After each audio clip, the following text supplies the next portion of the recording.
السلام عليكم. الحمد لله رب العالمين. الصلاة والسلام على أشرف المرسلين سيدنا محمد وعلى آله وصحبه أجمعين. أما بعد، فأعوذ بالله من الشيطان الرجيم.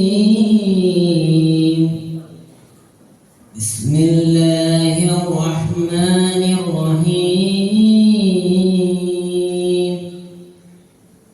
هو الذي بعث في الأمين رسولا منهم يتلو عليهم آياته ويزكيهم ويعلمهم الكتاب والحكمة.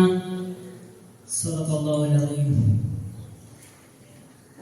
ബഹുമാനപ്പെട്ട ഉസ്താദുമാരെ, മറ്റു മുത്തഅല്ലിം സുഹൃത്തുക്കളെ, അസ്സലാമു അലൈക്കും വറഹ്മത്തുള്ളാഹി വബറകാതുഹു. മദ്രസകൾ ദീനിന്റെ ജീവനാടി എന്ന വിഷയത്തെ സംബന്ധിച്ച് കുറച്ച് കാര്യങ്ങൾ നിങ്ങളോട് പറഞ്ഞ് ഈ പരിപാടിയെ അലങ്കരിക്കാൻ ഞാൻ വിചാരിക്കുന്നു, ഇൻഷാ അല്ലാഹ്. ഇന്ത്യൻ മുസ്ലിമീങ്ങൾ സഞ്ചരിച്ചു കൊണ്ടിരിക്കുന്നത് മാനവ ചരിത്രത്തിൽ ഏറ്റവും ദുർഘടകരമായ പാതയിലൂടെയാണ്. പള്ളി മിനാരങ്ങളെ ഉറ്റുനോക്കിയ ചെന്നായ കണ്ണുകൾ മദ്രസകളുടെ പിന്നാമ്പുറങ്ങളിലെത്തിയതിൽ അത്ഭുതമൊന്നുമില്ല.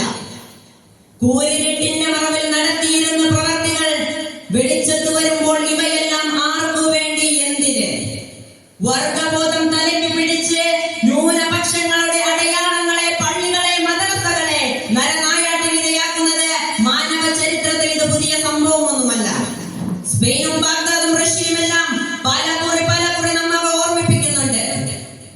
പ്രിയപ്പെട്ട സഹോദരനെ, എന്താണ് മദ്രസകൾ?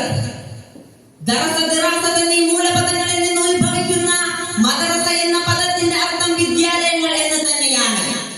സാധാരണയായി മുഹമ്മദീയ വിശ്വാസ അടിത്തറയിൽ നിലകൊള്ളുന്ന ഇവകൾ സാംസ്കാരിക ചരിത്രത്തിൽ വരുത്തിയ മാറ്റം ചെറുതൊന്നുമല്ല. ഒരുപക്ഷെ മദ്രസയുടെ പ്രാരംഭം എത്തി നിൽക്കുന്നത് ദാറുൽ അർഖമിന്റെ മുമ്പിലായിരിക്കും.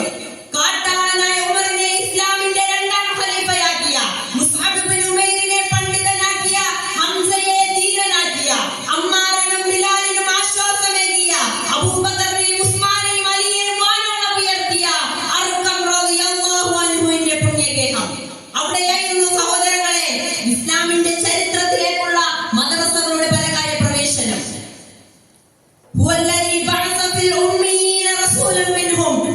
നിരക്ഷരിൽ നിന്ന് പ്രവാചകനെ സൃഷ്ടിച്ചവനാണ് അല്ലാഹു. യത്ലു അലൈഹിം ആയാതിഹി വയുസക്കിഹിം, അവരെ പരിശുദ്ധപ്പെടുത്തുന്നതിനും ദൃഷ്ടാന്തങ്ങൾ വ്യക്തമാക്കുന്നതിനും, വയുഅല്ലിമുഹുൽ കിതാബ വൽ ഹിക്മ, അവരെ പഠിപ്പിക്കുന്നതിനും വേണ്ടിയിട്ടു എന്ന ദൈവിക കൽപ്പനയുടെ പ്രായോഗിക തലമായിരുന്നു പ്രവാചകന്റെ മദ്രസകൾ. ആ മദ്രസയുടെ പാഠങ്ങളായിരുന്നു ഇരുണ്ട യുഗത്തെ പ്രകാശമാക്കി മാറ്റിയത്. പിന്നീട് ന്യൂനമർദ്ദ മേഖലയിലെ കൊടുങ്കാറ്റുകൾ പോലെ ലോകത്തിന്റെ വിവിധ ഭാഗങ്ങൾ അവ വ്യാപിച്ചു. ഉമവിയ അബ്ബാസിയ കാലഘട്ടത്തിൽ മദ്രസ വിദ്യാഭ്യാസം തഴച്ചു വളർന്നുകൊണ്ടേയിരുന്നു. അബ്ബാസിയ കാലഘട്ടത്തിലാണ് ലോകത്താദ്യമായി ലൈബ്രറി സ്ഥാപിക്കുന്നതും പേപ്പറുകൾ കണ്ടുപിടിക്കപ്പെടുന്നതും. പിന്നീട് 10ാം നൂറ്റാണ്ടോടുകൂടി നാം ഇന്ന് നിലവിൽ കാണുന്ന മദ്രസ സംവിധാനം രൂപപ്പെടുകയുണ്ടായി. പിന്നീട് കോളേജുകളായും യൂണിവേഴ്സിറ്റികളുമായും അവയുടെ വളർച്ച പരിപൂർണതയിലെത്തി. അസ്സർ യൂണിവേഴ്സിറ്റിയും മദീന യൂണിവേഴ്സിറ്റിയും എല്ലാം വൈജ്ഞാനിക ലോകത്തിൽ സ്ഥിരാകേന്ദ്രമായി നിലകൊണ്ടു. ബഹുമാന്യരെ, മതവിജ്ഞാനങ്ങൾക്ക് അതീതമായി ശാസ്ത്ര സാങ്കേതിക വിദ്യയുടെ ഉറവിടമായി മാറിയ മദ്രസകൾ ഗണിതശാസ്ത്രം, ഗോളശാസ്ത്രം, ജ്യോതിശാസ്ത്രം, വൈദ്യശാസ്ത്രം, തർക്കശാസ്ത്രം എന്നീ മേഖലകളിൽ കഴിവുറ്റ ശാസ്ത്രജ്ഞന്മാരെ മദ്രസകൾ സമ്മാനിച്ചു. ഇമാം സഹറാവി, അൽ-ഖവാരിസ്മി, ഇബ്നു ഹൈതം, ഇബ്നു സിനാ, ഇബ്നു ഷാത്തർ, അൽ-ബിറൂനി, അൽ-ഫറാസി, ഇബ്രാഹിം, ഇബ്നു തുഫൈൽ, അൽ-മഹാനി, അൽ-ഫർഗാനി, അൽ-മർവാനി എന്നീ തുടങ്ങി ഒട്ടനവധി ശാസ്ത്രജ്ഞന്മാർ മദ്രസകളുടെ സംഭാവനകളാണ്.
ഇസ്ലാമിന്റെ സംസ്കാരം കണ്ട് കണ്ണുമഞ്ഞളിക്കുന്നവർക്ക് ഇന്നത് കൂട്ടണമെന്നാണ്, വിദ്യാഭ്യാസം നിർത്തണമെന്നാണെങ്കിൽ അത് മുന്നൂറ്റാണ്ടിലെ ശത്രുക്കൾ തകർക്കണമായിരുന്നു.